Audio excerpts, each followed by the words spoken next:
Shalom kekasih Tuhan, selamat pagi. Firman Tuhan di dalam Matius pasal 26 ayat yang ke-41 berkata, "Berjaga-jagalah dan berdoalah supaya kamu jangan jatuh ke dalam pencobaan.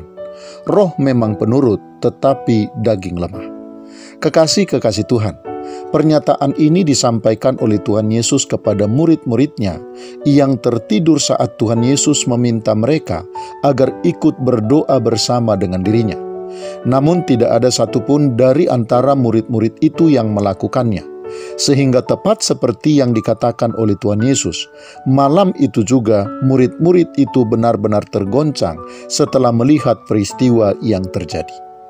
Kekasih Tuhan, tragedi dan persoalan terbesar kehidupan orang-orang yang percaya kepada Tuhan bukanlah ketika doa-doa mereka, seruan dan permohonan mereka tidak dikabulkan oleh Tuhan, melainkan ketika doa tidak dipanjatkan, atau ketika orang percaya tidak lagi berdoa atau sudah berhenti berdoa.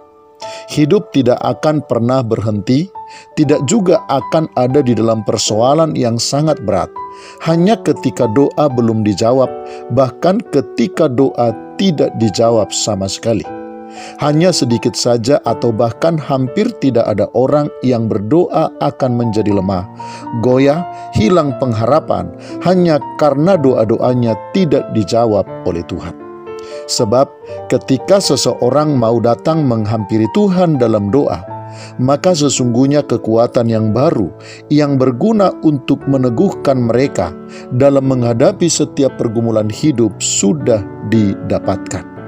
Sebab doa bukan hanya sebagai sarana meminta kepada Tuhan, melainkan juga sebagai sarana untuk berinteraksi dengan Tuhan. Karena itu kekasih Tuhan bisa dipastikan, orang-orang yang berdoa tidak akan mungkin akan menjadi goyah hanya karena doanya belum dijawab. Tentu berbeda dengan orang-orang yang tidak berdoa. Orang-orang yang tidak berdoa tidak akan memiliki dan tidak akan pernah mendapatkan kekuatan apapun yang bisa dipakainya dalam menghadapi setiap pergumulan dan persoalan hidupnya.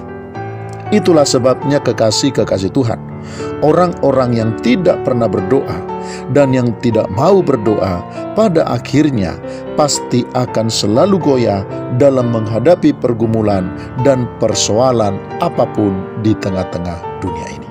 Karena itu, tetaplah berdoa. Selamat pagi, Tuhan Yesus memberkati. Shalom.